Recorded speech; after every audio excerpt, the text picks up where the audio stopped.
Mark Weber möchte unerkannt bleiben. Seinen Namen haben wir geändert. Kriminelle haben sein ganzes Konto leergeräumt. Unbemerkt. Rund 40.000 € sind weg. Man steht komplett unter Schock. Man ist erstmal, was Barmittel angeht, pleite. Das kann man sich kaum vorstellen, dass das Geld, für das man lange arbeitet und spart, einfach weg ist. Der Blick auf seine Kontoauszüge zeigt 115 Transaktionen in ganz Deutschland innerhalb weniger Tage. Alle durchgeführt mit dem Bezahldienst Apple Pay.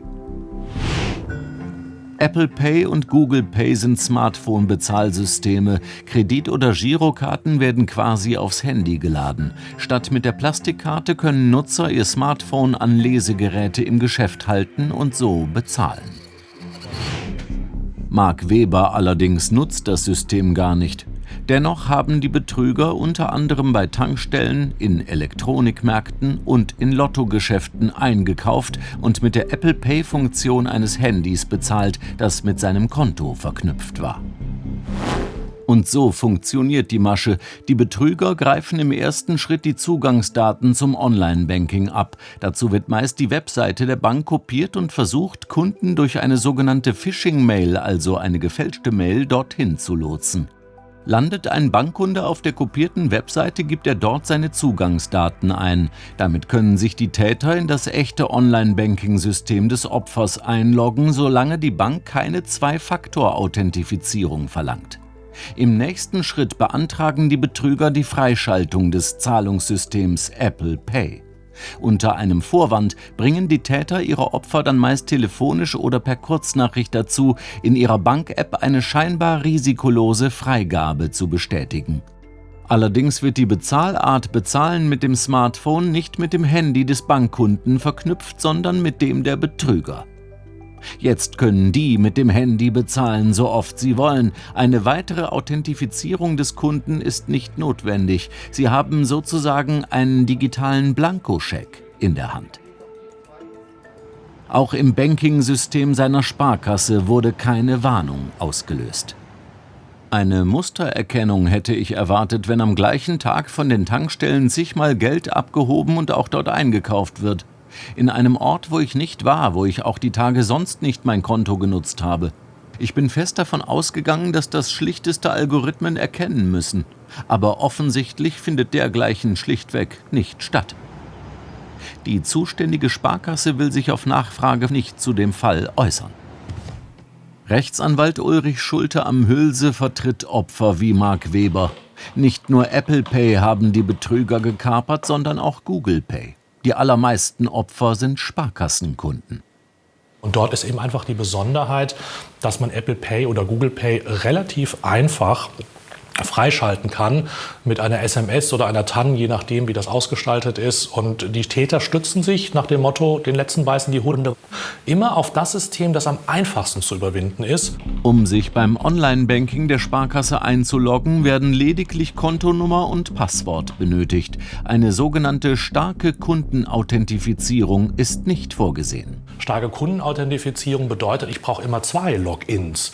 Ich brauche einmal auf der Webseite oder vielleicht mit der Banking-App den Login, mit einer PIN. Dann muss ich aber noch ein zweites unabhängiges Gerät haben, mit dem ich noch ein zweites Mal einlogge. Und hätte die Bank das so gemacht, dann hätte es eben nicht ausgereicht, eine gefälschte Webseite ins Internet zu stellen. Und ohne diesen Zugang ins Online-Banking kann man auch Apple Pay nicht freischalten.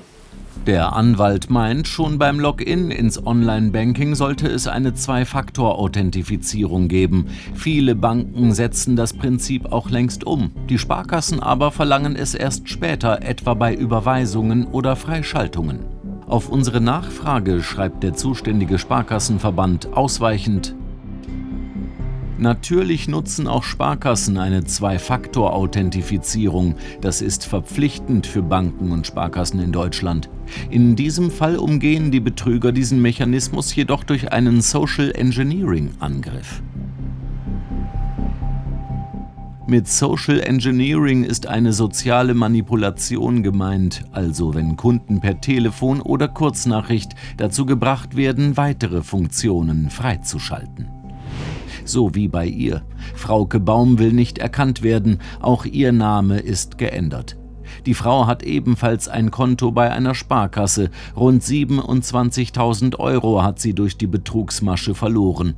Auch in diesem Fall geben die Täter einen großen Teil ihres Geldes mit Apple Pay aus. Innerhalb einer Woche finden auf dem gehackten Konto von Frauke Baum unglaubliche 2000 Kontoaktivitäten statt. Und das offenbar ohne, dass bei der Sparkasse ein Warnsystem anspringt. Es kann nicht sein, dass über 7 Tage hinweg so viele Aktivitäten auf einem Konto passieren, wie mehrmals Konto eröffnen versucht, Kontolimit hochsetzen, mehrmals versucht, Auslandsüberweisungen einzurichten, weitere Konten einzurichten und Karten zu bestellen, ohne dass es jemandem bei der Sparkasse auffällt. Wir fragen bei der zuständigen Sparkasse nach, doch zu dem Fall möchte man sich nicht äußern. Frauke Baum und Marc Weber, 2 Opfer der neuen Handybezahlmasche. Beide haben Anzeige erstattet, doch die Täter konnten bislang nicht ermittelt werden. Die jeweilige Sparkasse will den Schaden nicht erstatten. Die Opfer hätten grob fahrlässig gehandelt, weil sie auf Links geklickt oder in der App Freigaben erteilt hätten. Generell gilt, Banken und Sparkassen schicken keine Mails mit der Aufforderung, auf Links zu klicken, auch keine Kurznachrichten. Und sie fragen nie telefonisch Daten ab. Und ich habe irgendwie das Gefühl, ich müsste dringend mal auf meinem Konto gucken, ob da noch alles drauf ist. Es erzeugt ein sehr mulmiges Gefühl, wenn man von dieser Masche hört. Wie wir uns schützen können, das weiß Sonja Gettert von der Verbraucherzentrale. Hallo, schön, dass Sie da sind. Wenn ich jetzt bisher mit Apple Pay oder Google Pay mit meinem Handy oder mit meinem mit der Smartwatch oder mit dem Smartphone bezahlt habe, es ist ja praktisch. Sollte ich das jetzt vielleicht lassen, um da nicht Opfer dieser Masche zu werden? Also die bewusste, aktive Nutzung von diesen Bezahlsystemen, Apple Pay, Google Pay oder auch Payment-Systemen der eigenen Bank, ist letztlich genauso sicher oder unsicher wie die Nutzung von einer EC-Karte. Denn man muss sich ja vorstellen, dass bei der Nutzung von diesen Apps diese als digitale Portemonnaies funktionieren. Das heißt, eine digitale Kopie der Bezahlkarte, EC-Karte oder Kreditkarte wird in der App hinterlegt. Wenn ich das bewusst mache, spricht nichts dagegen, das auch so zu nutzen. Das heißt, es nicht zu nutzen, Apple Pay oder Google Pay, bedeutet nicht, dass man nicht Opfer der Masche werden kann. Ganz genau, denn Opfer dieser Masche, die wir gerade im Beitrag gesehen haben, sind die Menschen, die diese Bezahlsysteme gerade nicht nutzen. Da muss man sich so vorstellen, dass die Kriminellen eben eine digitale Kopie der EC-Karte in das fremde Handy hinterlegen. Okay, und das dann eben, wie wir gesehen haben, hinter dem Rücken der Betroffenen nutzen, um da 10.000 € abzubuchen in kleinen Portionen. Trotzdem noch mal kurz zu der Sache mit dem Handy bezahlen. Wenn ich jetzt beispielsweise mein Handy zum Bezahlen nutze, es dann aber verliere, was mache ich denn dann? Ja, da muss man auch genauso agieren, wie wenn man sein Portemonnaie verliert. Das heißt, so schnell wie möglich den Sperrnotruf wählen. Das ist die 116 116 und eben das Banking auch sperren. So wie wenn ich meine EC-Karte oder meine Kreditkarte verloren habe. Dann zurück zu dieser Masche, von der wir eben gesprochen haben. Wie kann ich mich davor denn jetzt schützen? Ja, da ist es wichtig zu wissen, dass diese Masche immer nur dann funktioniert, wenn die Betroffenen zutun, also wenn die mithandeln. Diese Maschen funktionieren nicht ohne ein Zutun der Opfer. Einfallstor ist da, dass Phishing-Mails versendet werden und die Opfer eben ihre Banking-Daten so preisgeben. Also es werden Links versendet, man soll sich in sein Online-Banking einwählen und so kommen die Kriminellen eben an die Zugangsdaten fürs Online-Banking, wo diese Zahlart hinterlegt wird. Und dann werden die Betroffenen noch so manipuliert, dass sie eben auch eine Freigabe für dieses Bezahlsystem erteilen. Aber das waren ja jetzt Leute, die mitten im Leben stehen. Warum erkennen die Phishing-Mails nicht? Also ist das mittlerweile so professionell, dass man die kaum noch unterscheiden kann von Mails von Banken? Ja, leider ist es so. Man kann sich nicht mehr darauf verlassen, dass diese Phishing-Mails mit Rechtschreibfehlern gespickt sind, in schlechtem Deutsch geschrieben sind, sondern die werden eben auch immer besser. Die sind fehlerfrei, das Layout stimmt auch mit dem der eigenen Bank meist überein. Aber man erkennt diese Phishing-Mails ganz einfach daran, dass immer ein ganz dringender Handlungsbedarf suggeriert wird. Also es heißt dann immer, handeln Sie jetzt ganz schnell, sonst werden Konsequenzen angedroht, zum Beispiel, dass man sein Banking nicht mehr benutzen kann oder die EC-Karte gesperrt wird. Und dann wird man eben auch noch aufgefordert, einem Link in dieser E-Mail zu folgen, die einen dann eben auf die gefälschte Banking-Seite lotst. Klang ja auch im Beitrag schon an, Links werden von Banken nicht verschickt. Aber wie machen Banken das dann? Die wollen ja durchaus, dass man mal eine AGB zustimmt oder irgendwo auf OK drückt. Wie machen die das dann? Ja, das stimmt. Gerade jetzt diese AGB-Bestätigung, das ist ja jetzt Pflicht für die Banken. Also die Kundschaft muss ja jetzt aktiv AGB Änderungen zustimmen. Und da wird man als Kundin eben so aufgefordert, dass man entweder ganz klassisch einen Brief bekommt oder auch, dass man beim Login-Verfahren ein Pop-up angezeigt bekommt, über das man dann die AGB bestätigen soll. Fakt ist aber, die eigene Bank wird einen nie dazu auffordern, über einen Link ins Online-Banking reinzugehen. Und wie betrete ich meine digitale Bank, ohne dass ich aus Versehen in eine Fake-Bank reingehe? Um auf eine Nummer sicher zu gehen, immer über die Browserzeile im Internet gehen. Also selbst die Adresse der Banking-Seite eingeben, aber vielleicht noch auf das kleine Schlosssymbol achten, dann ist man da auf der sicheren Seite. Also wer mehrere Banken hat, der sollte sich vielleicht einfach mal merken, wie deren Internetseiten heißen, ist es vielleicht ein Stück mehr sicher dadurch.